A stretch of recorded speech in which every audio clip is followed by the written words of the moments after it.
Hey friend, Brandon here. The Made by Google Launch Night In event finally happened, and what was revealed largely aligns with what we already knew from the leaks, but a bunch of additional details probably have you scratching your head confused. Let's talk about it, because this is Tech Today.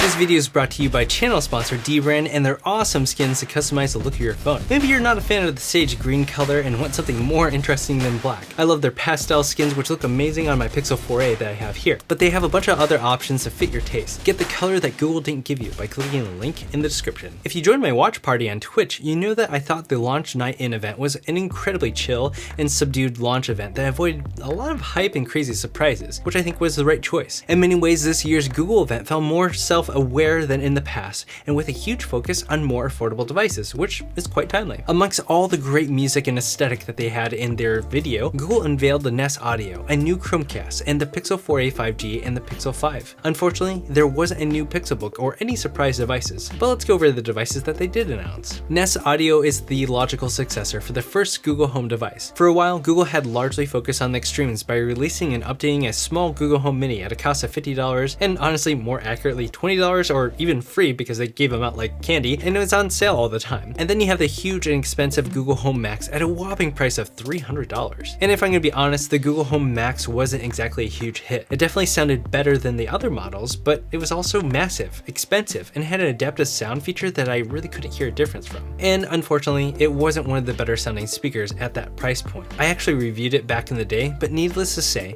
Google was lacking great sounding speakers in the spot above the Google Home or Nest Home Mini. In comes the Nest Audio that supposedly brings the benefits of a big speaker down to the affordable price point of $99. Of course, we don't know if the speaker actually sounds good until we get our hands on it, and I ordered one by the way, but we can assume that they're addressing one of the major issues found in the Google Home Max: clarity. That thing was muddy sounding. If Google has indeed developed a great sounding speaker that has the benefits of multi-room support, the power of the Google Assistant, and a wide multi-platform ecosystem at a significantly more affordable price than Sonos, then it's going to be a winner for those who want quality sound without a screen and a camera. Sonos should be extremely worried about the speaker because their most popular speakers are around $300 and $400 each, and almost $100 more than the Nest Audio at their lowest end speaker. And on top of Sonos's predatory practices of planned obsolescence, then there's not a compelling reason to go with Sonos for any other reason than them being wireless. Again, we'll have to see if the Nest Audio sounds good, so make sure to subscribe and hit the bell icon to be notified when I post that video. The brand new Chromecast is an interesting addition to the lineup. First, it brings a controller and its matching color batteries to provide a more traditional means of interacting with its interface. It is a product intended to phase out Android TV over the next 2 years and move people over to Google TV and its new interface. It also provides a centralized location to put together a watch list, utilize its DVR capabilities, watch live TV, as well as support for all the major streaming services out there. Of course, many of those services cost money, but it also gives you control of your smart home devices and view your Nest cams from your TV, which I really like. Despite all that, it seems like a bit of an incomplete sequel to the Chromecast Ultra because it surprisingly does not officially support Stadia until next year. That means that the Chromecast Ultra is still around seemingly only for the purposes of Stadia support because it is now only bundled with Stadia Premiere. It's obvious that the Chromecast Ultra is going away next year once the new Chromecast has official support. However, you can sideload Stadia to the new Chromecast if you want to, but that isn't a reasonable option for the majority of people. And you may notice that the new Chromecast lacks a few options that were available on the Chromecast Ultra, like an Ethernet port. Now, if you're going that route and you need an Ethernet option, you can use a USB-C hub, but it is a bit of work. There's a link in the description to a 9to5 Google article showing you how. If you don't want to go through all that hassle for Stadia, then you can pay $20 for the official Ethernet plus power adapter option. So until the Chromecast Ultra has been discontinued,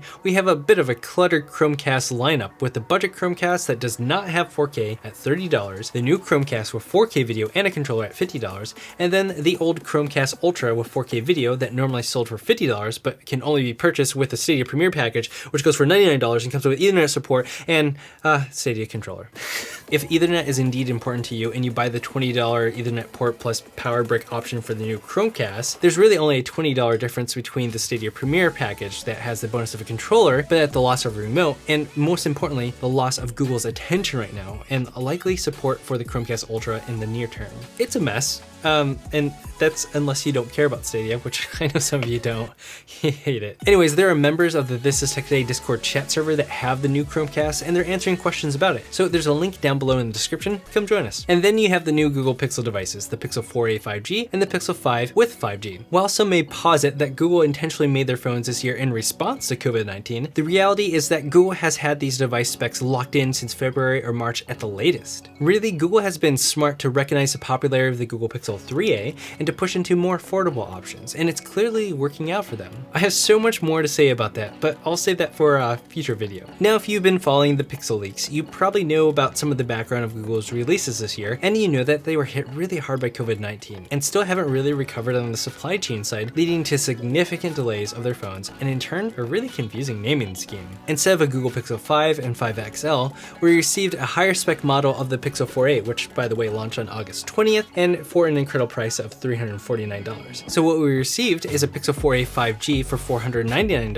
and launches on October 30th. For a difference of $150 from this model, you get 5G, a larger 6.2-inch screen, a larger 3885 mAh battery, a faster Qualcomm Snapdragon 765 processor, an Adreno 620 GPU, and the addition of an ultra-wide camera lens. Honestly, that seems like a really great upgrade for only $150 more. So it's probably going to be a really big hit alongside the Pixel 4a. Now, and side note, and this is really important for a later part in this video, Verizon made Google build a version of the Pixel 4a 5G with millimeter wave, which has little benefit to most people in the United States, and bumped the price up for an additional $100 just for that model alone. That's a difference of $250 from the 4a to get us to a sad price of $599. Then you have the Google Pixel 5, which gains a few things over the Pixel 4a 5G, like a bump in the battery to 4080 milliamps, an aluminum back which supports reverse wireless charging, waterproofing, 8GB of RAM, and more premium bioresin build, and a uniform bezel around that 90Hz screen. Unfortunately, you lose the headphone jack, and for some people, you may be sad to see that the screen is 6 inches instead of the 6.2 inches that you can have on the Pixel 4a 5G. The difference will cost you $200 more than that Pixel 4a 5G. So you may be feeling like I am when you look at the lineup of the Pixel devices. It's really confusing. And don't get me wrong, I'm excited about the Pixel 5 and I can't wait to get my hands on one. But I have to admit, the price seems a bit high to me by at least $50, and honestly, it should be priced $100 lower to hit that $599 price point. Within the context of where things were last year with the Pixel 4,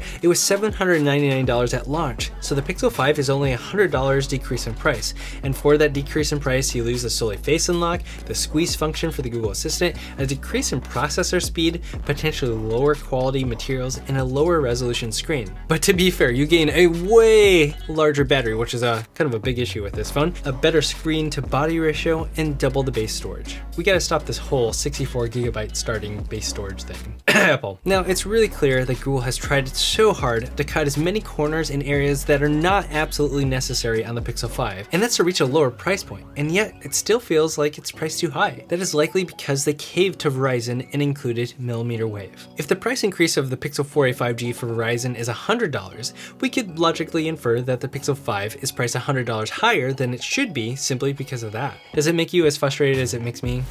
It makes me frustrated because that one decision prices the Pixel 5 at the same price as the iPhone 11 and likely the iPhone 12, and the price of the unexpected Samsung S20 FE, which you can even get on sale easily at $599. When you put the Pixel 5 in that lineup, it's not really that competitive, at least on the surface, and of course there are software benefits to Pixel devices, so there's that, but it still doesn't look good. But as I said in a previous video, you really shouldn't buy a Google Pixel device right at launch. Wait a month. The price has a tendency to drop for the holidays. Now, I don't want you to think that I'm hating on the Pixel 5. I'm really stoked about it and I have a lot more to say about it, but I want to save that more for the review coming later this month so I can have some actual experience with the device, so I can make sure that I'm confident about some of the things I'm going to say. So make sure you give me a thumbs up, and then the YouTube algorithm will know that you like my content and will show you more of it. But I'm curious, what do you think about the Google Pixel 4a 5G and Pixel 5? Do you think it's a great lineup and release for Google this year? Do you find the price points confusing or even too high? If so, what price point do you think Google should have launched it at? What do you think about the launch night in event itself and the new Nest Audio and Chromecast? Let me know by leaving a comment and joining the This Is Tech Today community Discord chat server. Thank you for watching This Is Tech Today, where we talk about the intersection of technology in our everyday lives, in business, and in all things creative. Until next time.